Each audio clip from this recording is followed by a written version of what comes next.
陈守正，退钱！我群里48只年货鹅全部要了。离除夕只剩6天，鲜鹅已经定了，荔枝木也批好了，现在退不合规矩。不合规矩！一只烧鹅人家卖98，你敢收188？你就是仗着老街熟客，专挑过年宰我们。活鹅算60，果木酱料算20，一只成本撑死80，他卖188，一只净赚108，48只就是5000多，怪不得陈家越做越大，拿老街熟客当冤大头。鲜鹅挑标、检疫、宰杀、烫皮、风干，哪样不要钱？烧坏一只谁来赔？98块，连鹅、果木、酱料和工钱都在里面。你告诉我，当天鲜鹅从哪儿来？少拿鲜不鲜吓唬人，顾客只看好不好吃。退钱。谁要退？今天全退清。从今天起，老街团购的年货单，我陈守正一只不接。便宜没错，可拿不干净的东西糊弄人，迟早砸自己的牌子。腥味重就多腌，颜色淡就多刷。98一只，照样比他赚得多。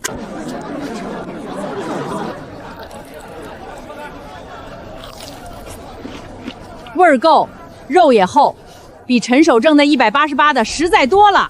以前他总说清淡才吃得出鹅香，我看就是舍不得放料。同样过年送礼，谁的钱也不是大风刮来的。我少赚点儿，让大家过个实惠年。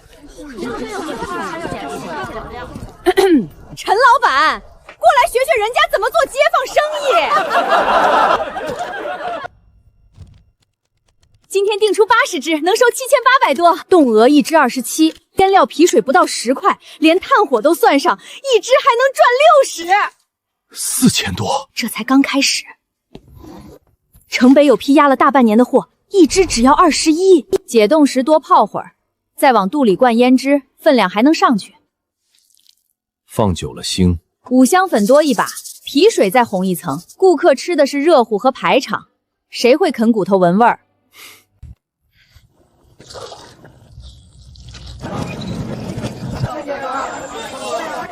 要不也把味儿调重些。汤靠骨头熬，香靠鹅肉出，卖不掉带回去，也不能拿香精骗人。要半份儿。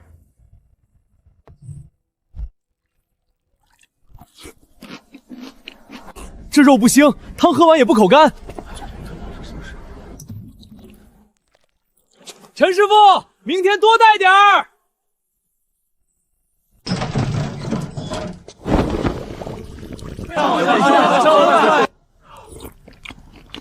没下重味，凉了也不腥。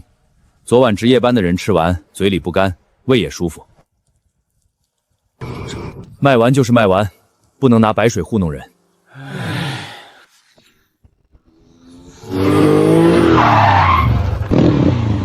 师兄，听说你现在给工厂看门的送饭，4000多，现钱买的。有的人一天卖几十盒饭，有的人1个月就换了摩托，这就是命。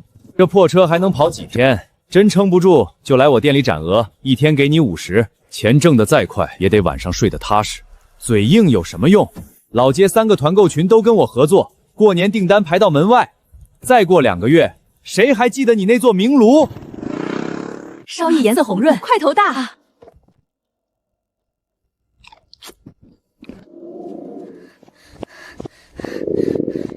大家都说你家鹅体面，这回再加100只。看见没有？就算吃着不舒服，也没人会往烧鹅上想。昨天那几盒解冻的急，我还怕有人找上门。春节家家大鱼大肉，谁会盯着一盒烧鹅？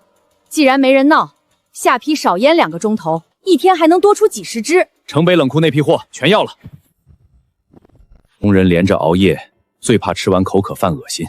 价格我不压，但肉得新鲜，汤不能兑。鹅我当天烧，饭到点再装，凉1份，我赔1份。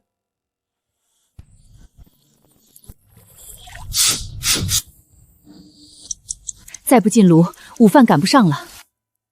里面还反水，现在烧，装盒就回软。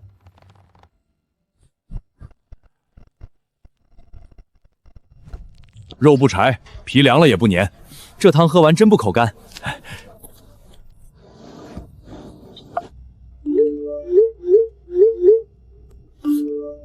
立刻让助理去买一盒试试。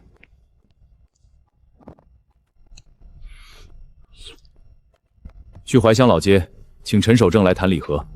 稳驴公司的单子怎么又让他碰上了？他能谈，我也能谈。你去找陈守正？你是谁？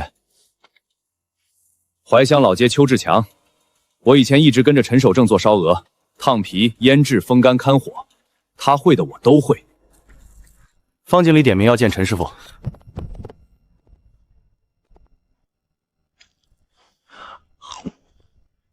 你真是陈师傅带出来的？他最忙的时候，鹅是我杀，皮水是我调，炉火也是我守。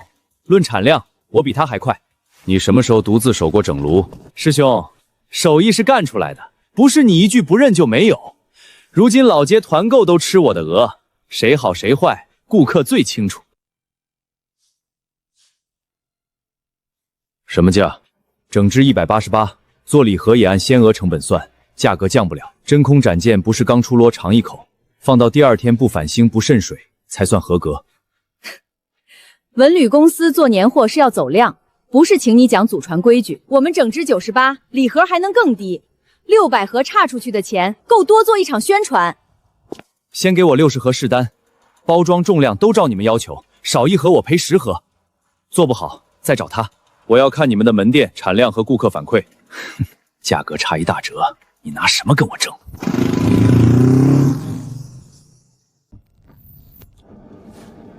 存放不如陈家，可价格低得多。再查产量和口碑，大货不能只靠一盒样品决定。志强以前就在陈家后厨干，杀鹅、刷皮水、批果木，哪样没做过？现在他自己开店，便宜又从不缺货。600盒，他交得出来吗？3个群都在他家拿货，春节前还有几百只订单，哪次耽误过？邱家产量大，价格低，团购口碑也占上风。600盒选他，至少省几万元。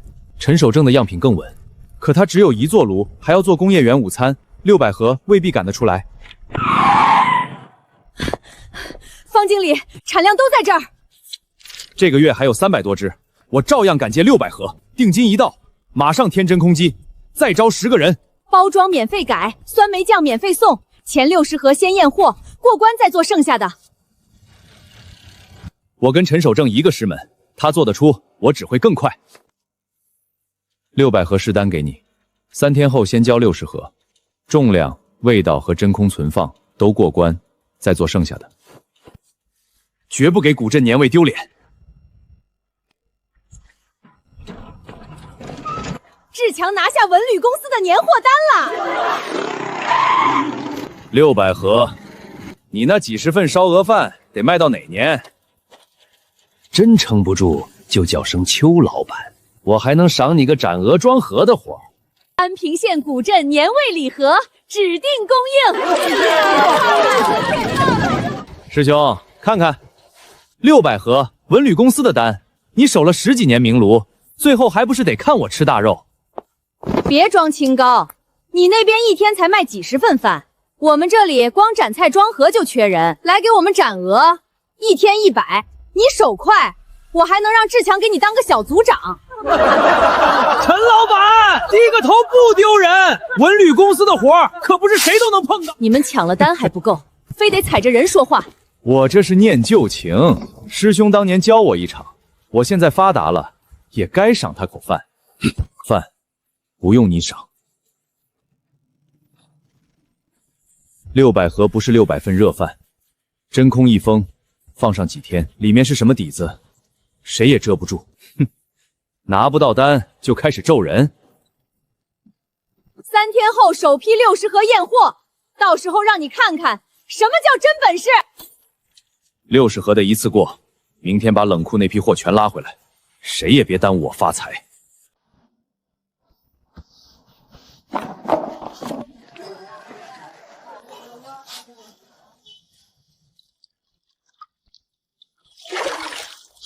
老板，这批解冻后味道有点重。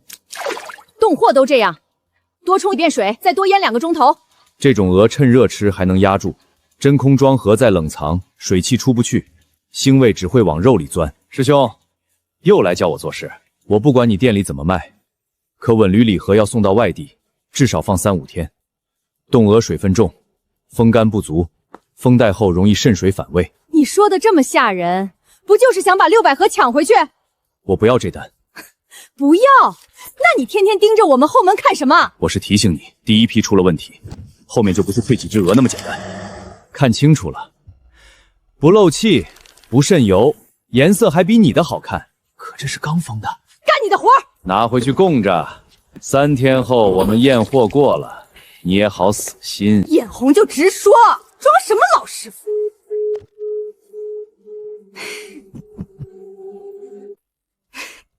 他越盯，说明越怕。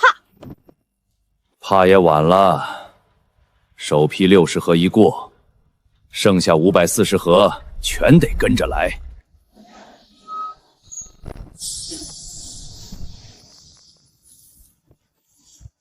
轻了，这批压的久，水分掉了些，价钱也给你降了，1只19。全卸。老板，这批都快到期了。冷库里冻着，怕什么到期不到期？赶紧搬！文旅公司的首批后天就要。600盒，1盒半只鹅，300只就够。按19一只算，鹅钱才5700。文旅公司1盒给88，600盒就是52800，去掉包装、工钱、酱料和机器损耗，用冻鹅也能净剩3万多。这才叫生意。老板，热水解冻，外面软了，里面还硬。硬就多泡一会儿，明天中午前必须全部腌上。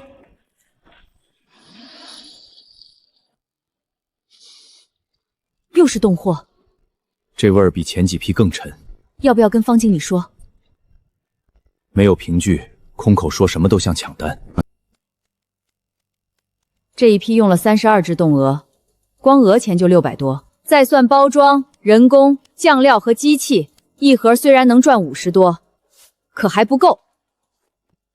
50多还少，600盒就是3万多。文旅公司拿去一转手，卖的比我们高，凭什么我们出力只赚这点儿？19一只的冻鹅已经够便宜了。你弄鸭子来干什么？试过秤，一只才12块，斩成块装礼盒，谁看得出是鹅还是鸭？骨头不一样，鸭味儿也重，真被认出来，文旅公司能扒了我们的皮。整只当然看得出，可礼盒里全是斩件儿 ，Airlop 连接腿肉和胸肉处理头脚翅尖都不装，连接浇汁撒芝麻，腿切小，胸肉压在下面，再浇浓汁撒芝麻，谁还能把它拼回一只鸭？冻鹅一只19，冻鸭12，600盒要用300只，全部换鸭，原料就能再省2100，就算只换一半，也多落1000多。鸭肉腥，多腌1晚，5香粉加倍，出卤卤浇汁甜汁。顾客先看颜色，再吃酱味儿。等他们真分出来，货款早进咱们口袋了。先别让人知道。你不是不同意，你只是怕。先试10盒。文旅公司首批60盒已经送去，后面的货还没正式催，没必要这么急。正因为没催，才要先把法子试出来，等500多盒一起压下来，再试就晚了。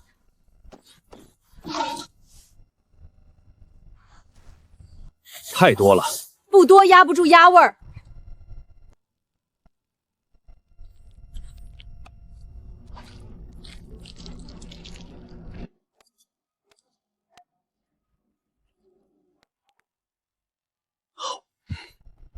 热着吃。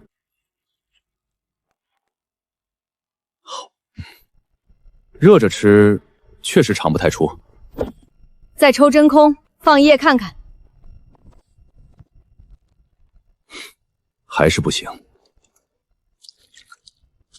文旅公司验的是包装和重量，不会每盒都隔夜拆。样品继续用鹅，大货当天做当天发，消费者拿回去多半先加热，甜汁一化，味儿又压住了。12块的鸭和19块的鹅，600盒差的不是小钱。你还想不想换铺面？今天先做20盒内部试吃，谁问就说是新腌法。新口味琼跑鹅呢？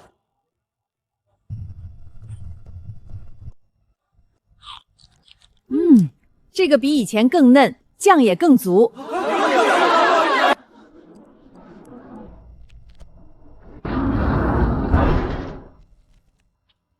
冻鹅19，冻鸭12，600盒全用鹅要300只，鹅钱5700，换成鸭只要3600，光原料就省2100。熟客热着吃没发现，不代表文旅公司也看不出。所以验货继续用鹅，前60盒试单全是真鹅，后面540盒，上层放几块鹅皮和鹅胸，下面用鸭。还要混倒装？全鸭风险大，混着才稳。文旅公司抽检先看到的是真鹅，顾客吃到下面只会觉得部位不同，就算有人怀疑，也拿不出整只来对。包装一封，谁知道里面原来长什么样？孙老板，你订的冻鸭到了。你已经定了。先订了150只，60盒试单一过，剩下的大货就用得上。冻鸭箱全放最里面，外面用冻鹅箱挡住。谁敢多嘴，工钱1分没有。样品单独放，明天送文旅公司，不能出一点差错。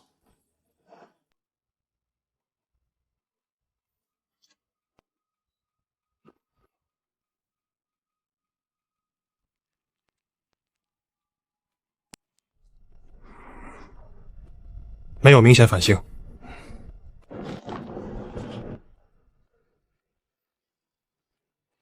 全是真鹅，你怕什么？热水解冻得急，万一渗水呢？皮水和甜汁都压住了。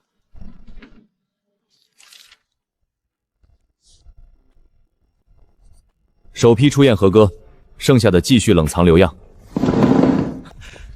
我早说过，绝不给古镇丢脸。剩下540盒，3天内交齐，后向文旅直播预售，仓库要提前备货。3天，合同写得清楚，这一批会发往企业客户和外地游客，重量、封口、品名都不能出错。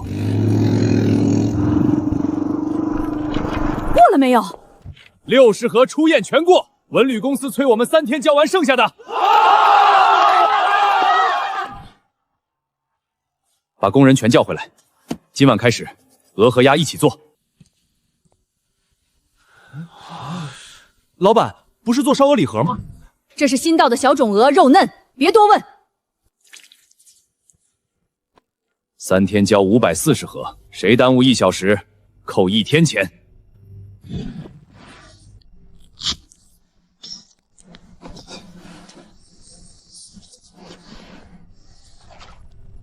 多揉几遍，味儿进去就行。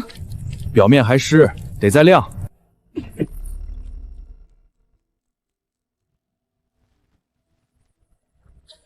多揉几遍，味儿进去就行。表面还湿，得再晾。表面还湿，得再晾。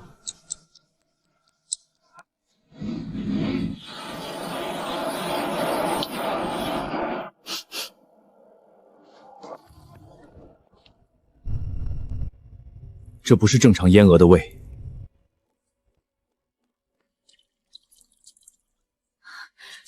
要不要过去看看？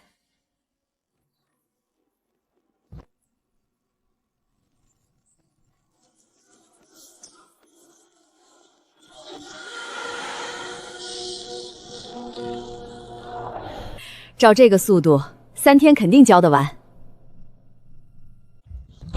师兄，大货出门了，你等着看我的礼盒卖到全县吧！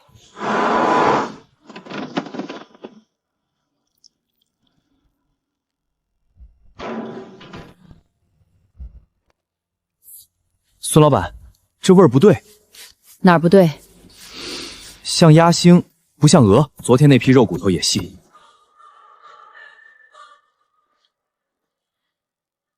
胡说什么？都是冷库进的小种鹅，鹅脚没这么小。这分明是鸭。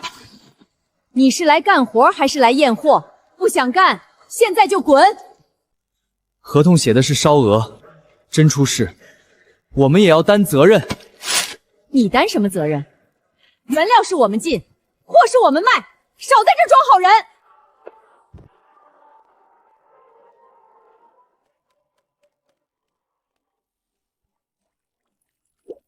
都拌匀，小种鹅味重，多加一层汁儿就行。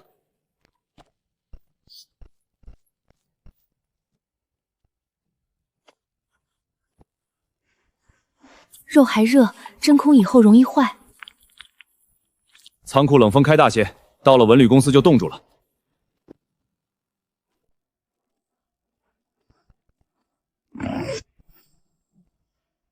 接收。首批60盒没有这么多水。今天路上颠得厉害，冷藏车又停了2次，热货遇冷，袋里起点水汽正常。这不是水汽，是肉在出水。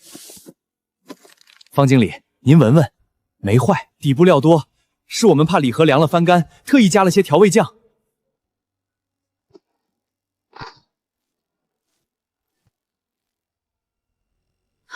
肯定是运输时袋口被香脚压松了，单独1盒漏气，不能算整批问题。车一路没停，温度也按你们要求开的，别什么都往运输上推。200盒先不入正式库，全部放进冷藏间。今晚抽检20盒，明早再决定。直播后天就开，您不能因为1盒漏气压我们的货。正因为要直播，才不能出问题。合同写的是烧鹅礼盒，冷藏存放也在验收范围里。都怪你，庄和谦非说还能赶一炉，肉没凉就疯。换鸭是你出的主意，农脂也是你加的，现在怪我。就算明天再渗水，也得咬死是运输和真空袋的问题，绝不能让他们查原料。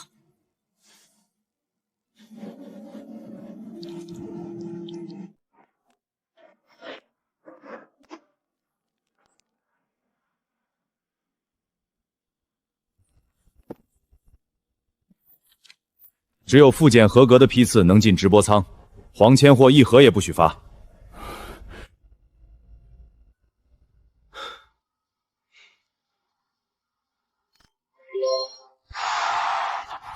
怀乡古镇明炉烧鹅礼盒，怀乡老街手艺，果木明炉，限量600盒。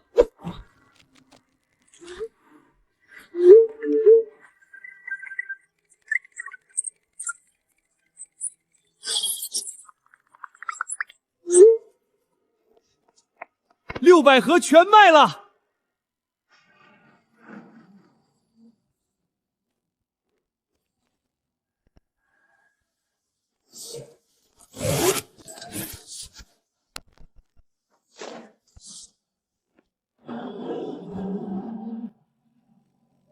卖完就赢了一半，等剩下的货过检，怀乡老街就是咱们的天下。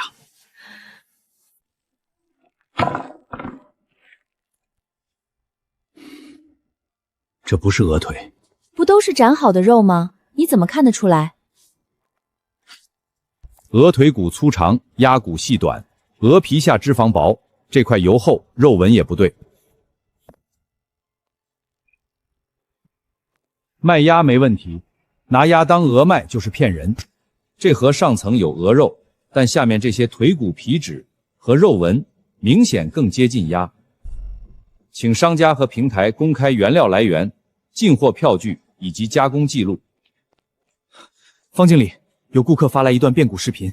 方经理，有顾客发来一段变骨视频，说礼盒里混了鸭肉。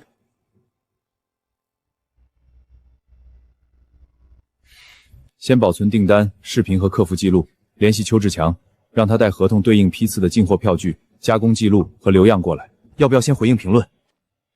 没有核查前不下结论，但那批待查货全部封住，1盒也不许动。鸭腿骨，胡说！我们卖的全是鹅。1个小时内带资料来公司，票据、生产记录、6量，一样都不能少。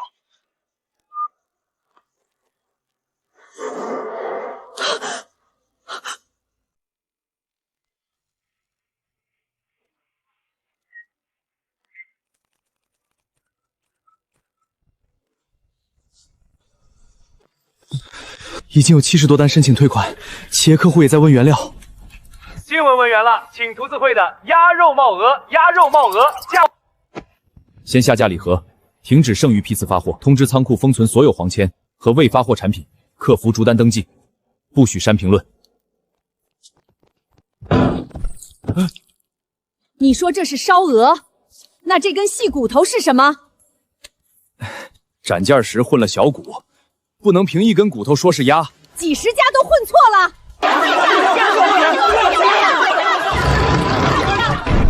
别关门，先把话说清楚。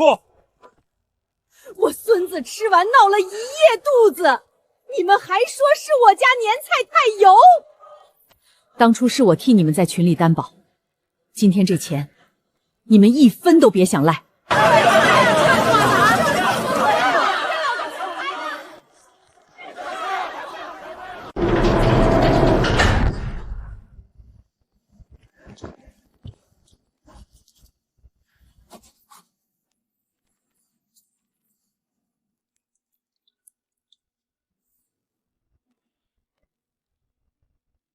这也不是鹅。去供应商加工场所核查原料和票据。里面都是私人物品，不能随便进。现有证据指向你们生产的合同批次，依法检查，请配合。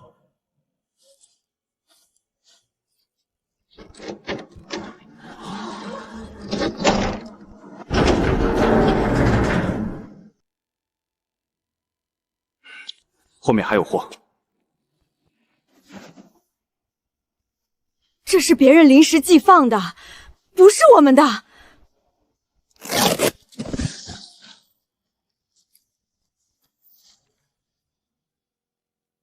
合同写烧鹅，仓里却藏冻鸭，你还想怎么解释？有几只鹅不够，临时拿鸭补了点儿，也没多少。没多少，150只。你拿鸭肉骗我们，还敢说陈守正黑心？古镇明炉烧鹅项目暂停，所有已售订单启动退款核查。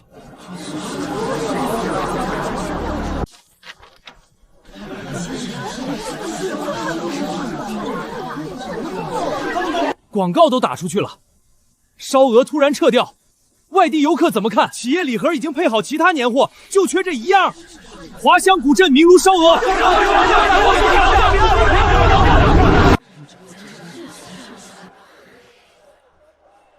要是当初没把陈家的团购全退了。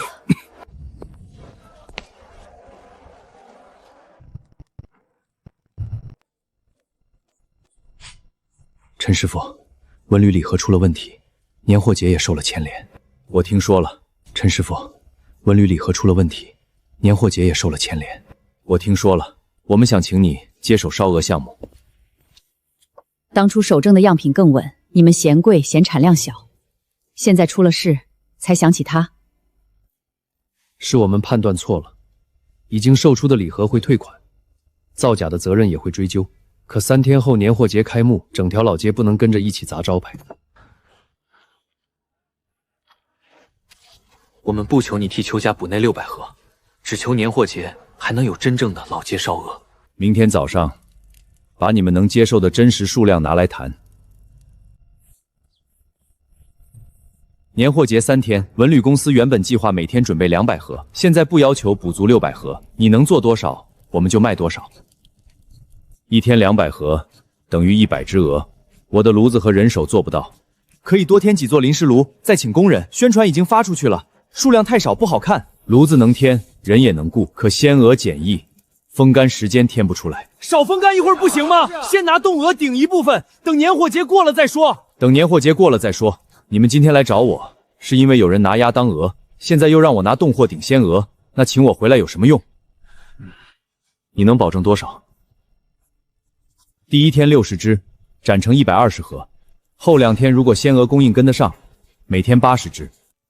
只卖现场验过的货，不接受先收钱后补货。3天最多400多盒，比原计划少一半。那就在宣传上写限量，数量少，最多让顾客买不到，拿不合的东西凑数，会让所有人不敢再买。就按真实产能来，文旅公司负责公示退货处理，所有鲜鹅必须带检疫证周。年货节现场整只展示，现斩装盒，任何人不得提前把肉藏进包装。你愿意接手了？我救的是怀乡老街的招牌，不是替邱志强填坑。造假的账该谁认谁就得认。这句话我会写进处置说明。先找仙娥，找不到合格的，一盒都不开卖。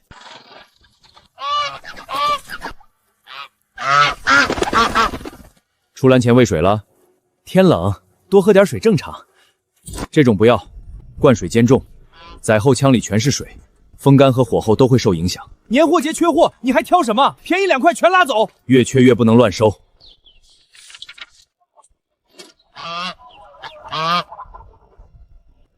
凑一凑也能做小份礼盒，规格差太多，烧出来有的熟有的柴，现场一斩就露馅儿。先报开幕日。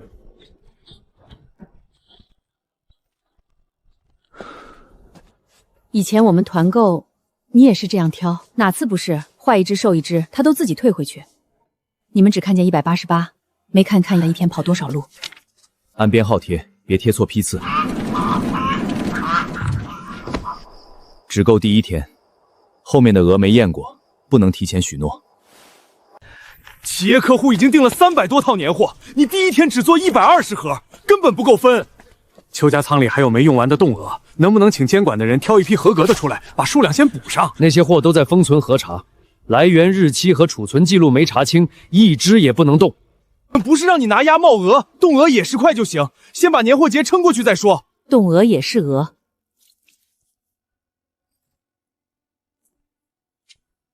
冻鹅当然也是鹅，只要标清冻货来源合格，按冻鹅卖，我不反对。那以后单独做一批，前提是检查合格，另立包装，另算炉次，更不能把冻鹅混进鲜鹅礼盒。前提是检查合格，另立包装，另算炉次，更不能把冻鹅混进鲜鹅礼盒。谁敢把2种货装成一样，就是第2个邱志强。你怎么这么死脑筋？游客哪分得出来？正因为分不出来，卖货的人才更不能骗人。这次我接手，是要让顾客重新敢买，不是换个人继续糊弄。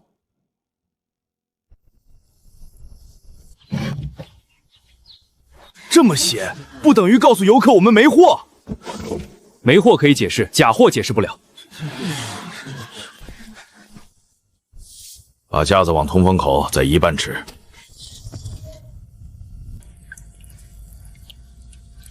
明天一早要公开试烧，今天再处理不好，明早就来不及。多烧一会儿不就干了？先刷后些皮水，颜色出来就行。外皮湿，里面的水气更重。现在进炉，皮会软，肉会往外淌水。邱家以前不也是湿着进炉，照样卖了那么多盒？就是照样做，才闹到今天。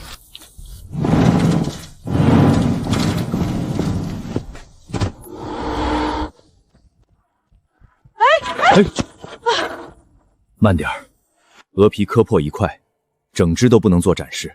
以前我只觉得你故意磨时间，没想到连碰一下都不行。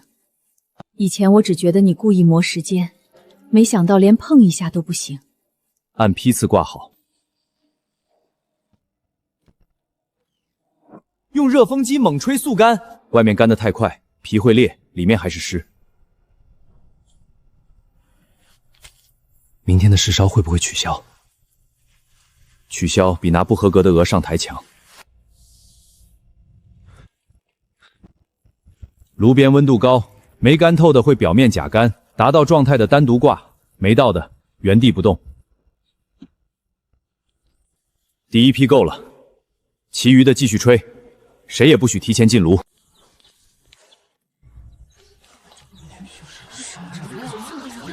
一只鹅还要摆这么多纸，做给谁看？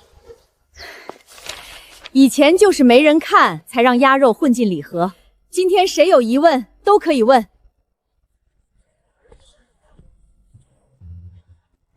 少一只没关系吗？不合格就不能入炉。这只也是今天买的鲜鹅，为什么不能烧？这里摸着发滑，说明水汽没散，硬烧皮色会花，冷后还会反水。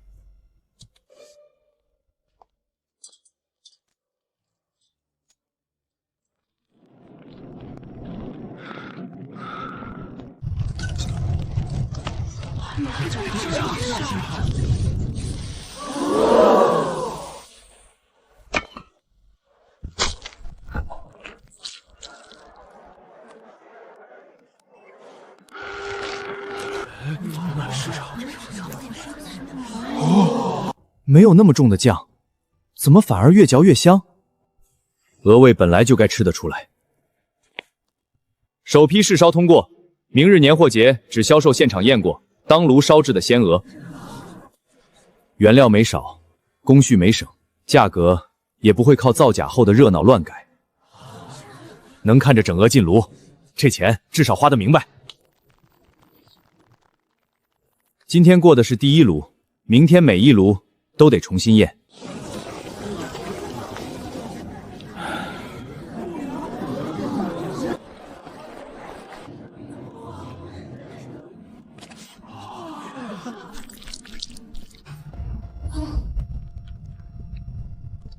妈妈，为什么这个鹅没有那么红？颜色是火和皮水慢慢烧出来的，不是越红越好。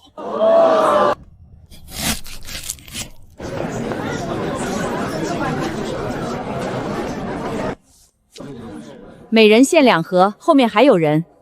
今天只有这120盒，卖完就没有。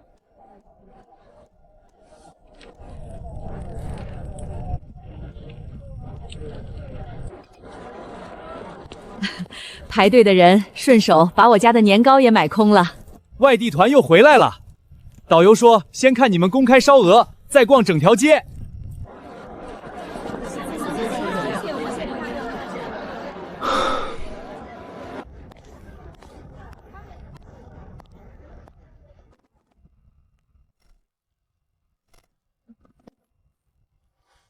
顾清河，连锁商超采购。这种公开流程能不能复制到商场？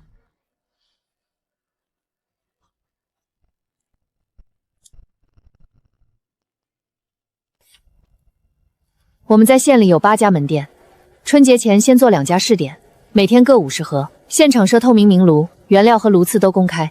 这能把老街的信誉重新带出去。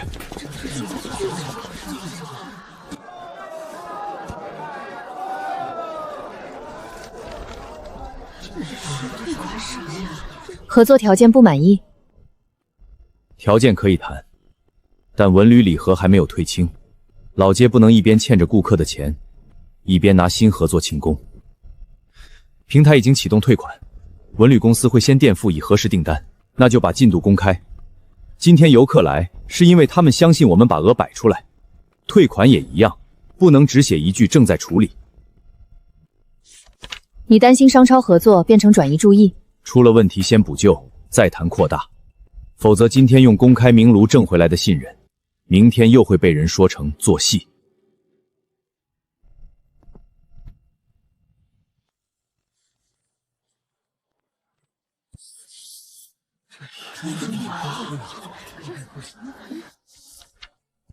先不定数量，你按真实产能报。2家门店只接受当天公示的货，退货处置完成后，我们再签正式合同。这样可以谈。顾经理，少做那么多，不怕没货卖？顾客怕的不是少，是花了钱却不知道买到什么。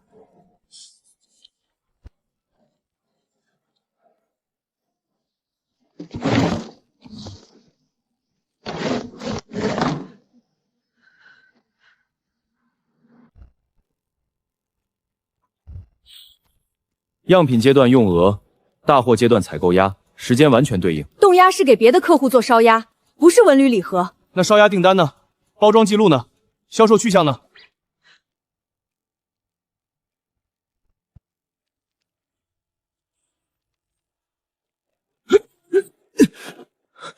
那是工人乱记的。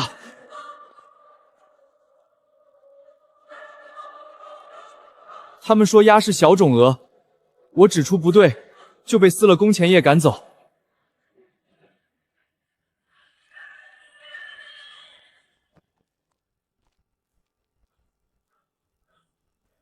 用真鹅骗过验收，再把鸭肉装进烧鹅礼盒。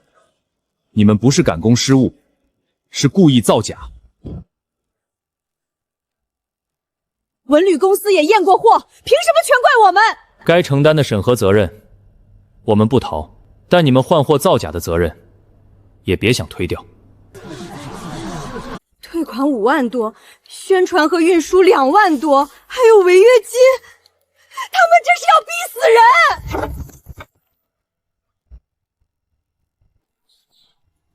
退钱！平台退的是礼盒钱，我孩子看病的钱谁赔？文旅公司都垫付了，你们还来找我们干什么？平台退的是订单，不是你们欠下的责任。团购里还有没走平台的几十盒，钱全进了你们口袋。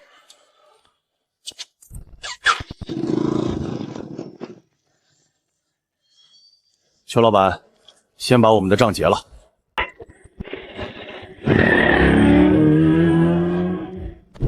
已违约，定金不退。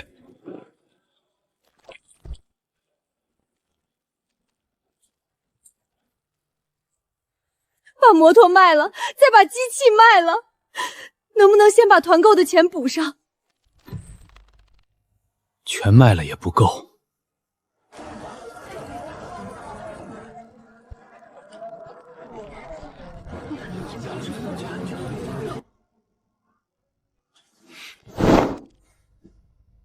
你去哪儿？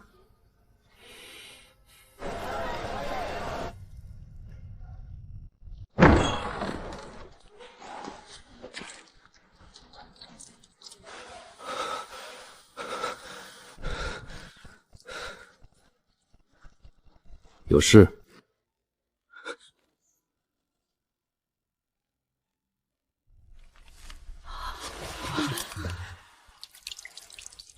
师兄，救我一次！你去跟监管的人说，鸭子是冷库送错的。我们发现后没来得及退，工人又不懂，才混进礼盒。进货单是你们签的，工作本也是你们自己记的，送错150只，还能专门把鸭脚剁掉。你就说我以前在你这里学过，分得清鹅鸭，不可能故意干这种事。只要你替我证明，监管也许会按失误处理。你分得清吗？分得清。那你为什么把鸭皮刷红，斩碎压在鹅肉下面？我是一时糊涂，美凤催得紧，稳驴公司又逼着交货。师兄，你当年都肯收留我，再拉我一把。当年我收留的是肯学手艺的人，不是拿我名字骗顾客的人。你不帮我，我真要倾家荡产。赔不起，是你做假货之前该想的。你要我证明送错货，就是让我跟你一起骗人。这个证，我不会做。活该！回去把真实账目交清，该退的钱退，该认的错认，跪我没有用。他不肯作证，他巴不得我们坐牢。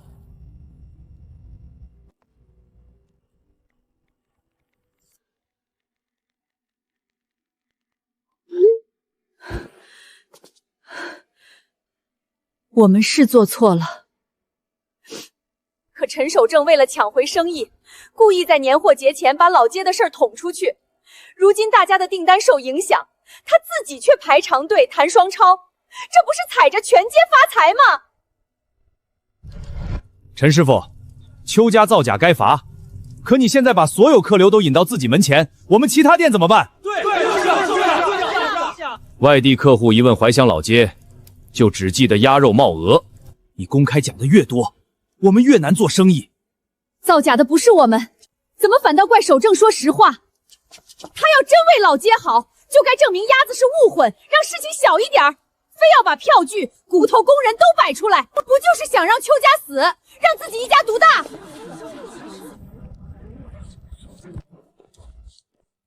鸭骨不是我拍的，仓库不是我查的，工作本也不是我写的。可你明明能帮着说句话，让我说假话，才叫帮老街。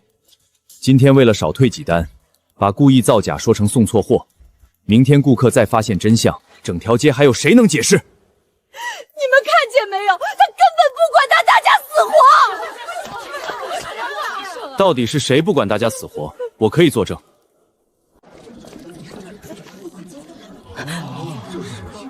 你来干什么？我来把当时没说完的话说清楚。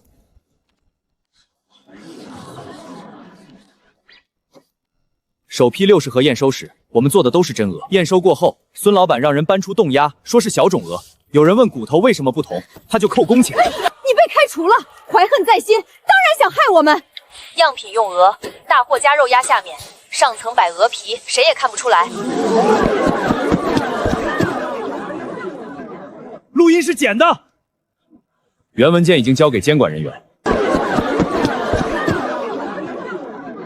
录音是剪的，原文件已经交给监管人员。我离开那天还拍了进货单日期和当天装盒数量，都能对上。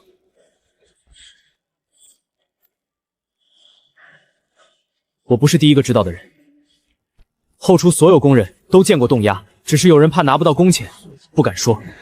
他说的是真的。孙美凤还让我们把鸭脚和鸭颈单独扔掉，不能装进礼盒。热肉封袋时我们提醒过，他说仓库冷风会压住味道。陈师傅没有害老街，真正把老街招牌拿去换钱的是你们。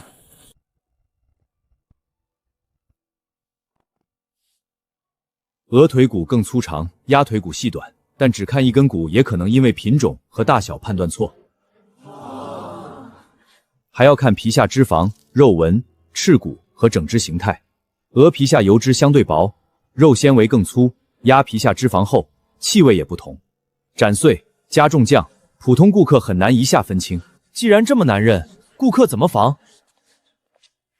最简单的办法不是逼每个顾客学会认骨头，而是卖货的人把原料、票据和加工过程说清楚，整只验货，再展件装盒，最不容易藏。邱家说鸭是送错的，你能不能证明他们可能没认出来？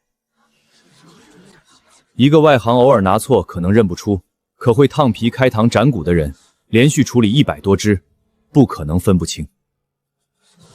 鸭可以卖，冻鹅也可以卖，只要标清是什么，按什么价格卖。错不在鸭，错在把鸭写成鹅，把冻货说成当天鲜货。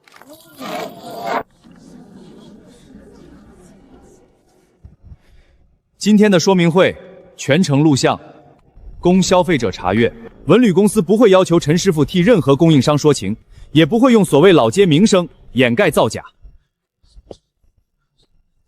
手艺可以学，价格可以比，东西叫什么，不能靠嘴改。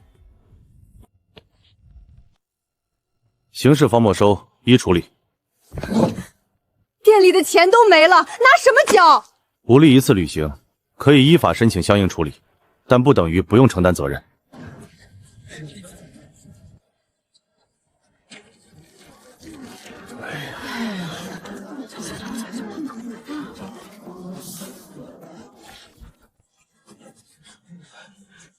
我孙子的检查费呢？先登记核实，符合范围的合理损失，由责任方依法承担，不会只退礼盒钱就算完。我们的责任不推，但供应商故意换货，也不会因此变成误会。他们终于遭报应了，你不高兴？顾客的钱退回来，老街的招牌保住，才值得高兴。谁倒霉，不是手艺人的生意。陈师傅，当初是我带头说你贵，说你宰熟客，还替邱家担保。现在我们知道错了。我们只看98和188，没看鲜鹅、简易和风干，还笑你一天做的少。原来做的少是因为每一步都不能省。道歉归道歉，春节订单不是想加多少就加多少。我们这次不先收钱，也不催数量，你能做多少写多少，价格还是188，谁嫌贵就不定。东西拿走，真想改就谁嫌贵就不定。东西拿走，真想改就别再替任何商家空口担保。每天按真实炉次限量，鲜鹅凭证公开，定金只收能保证交付的数量，临时加单不接。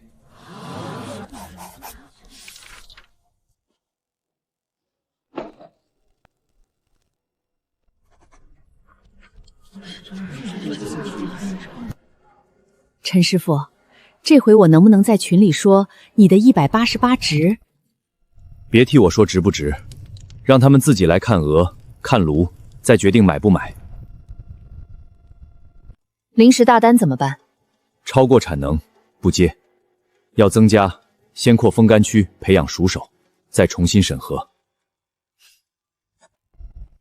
最后一笔退款没完成，谁都不能宣布试点开售。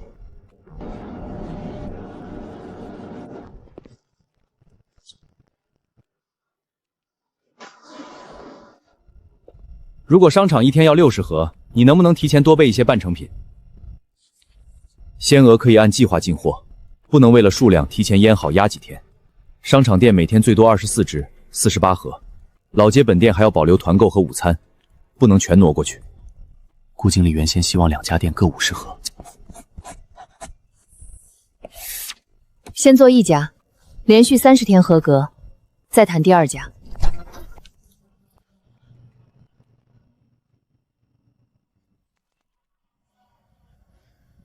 临时大单的产能能接吗？今天先通过产能审核，退款公告全部清零后，协议正式生效。此前只做场地、设备和人员准备，不提前销售。配方和手法全让人看，以后谁都能学。能看见，不等于能做好。藏原料才最容易让人钻空子。为什么有的今天到，明天才杀？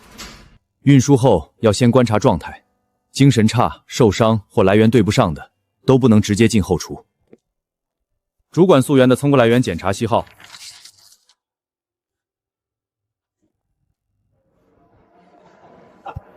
只能看，不能碰，碰坏鹅皮，这只就不能做整鹅展示。宰杀日期也敢每天写，卖不完怎么办？当天该烧多少就处理多少，剩下的活鹅继续按状态饲养。已经处理的鲜鹅超过计划时间，就不再当天鲜货卖。陈守正推行透明化生产标准，摒弃旧有宣传理念。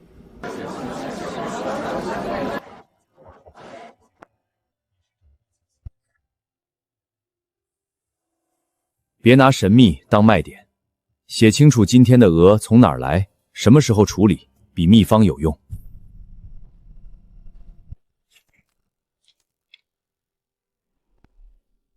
连几点进炉都要写，晚几分钟有什么区别？单看几分钟区别不大，可把每一步都记下来，出了问题才能知道错在哪儿。这只延后，不是写了9点就必须9点烧，状态没到，时间表也得让位。推动流程改革。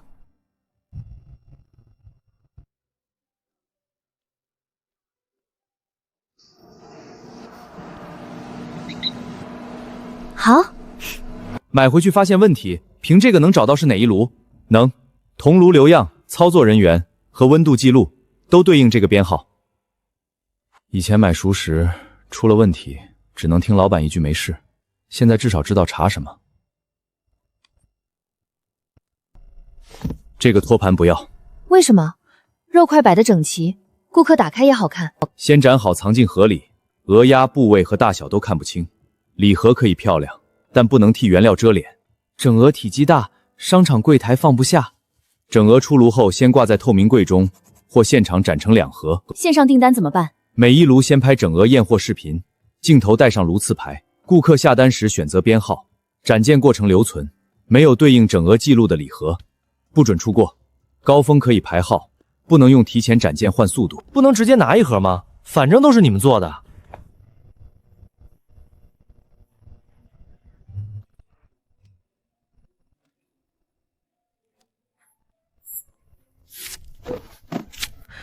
这样一天会少卖不少，但能保住每一只的品质。少卖的是数量，保住的是每盒都能找到它原来是哪只鹅。师傅，今天先教我们看火吗？先认原料，鹅大鸭小。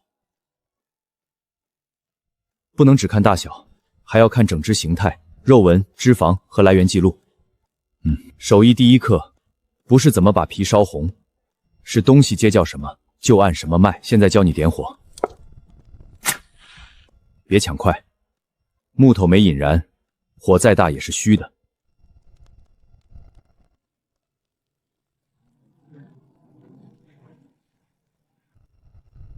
师傅，以后我们的烧鹅会不会卖的比别人贵？贵不贵，让顾客看完再决定。我们只管别让他花鹅的钱，买到鸭；花鲜货的钱，买到冻货。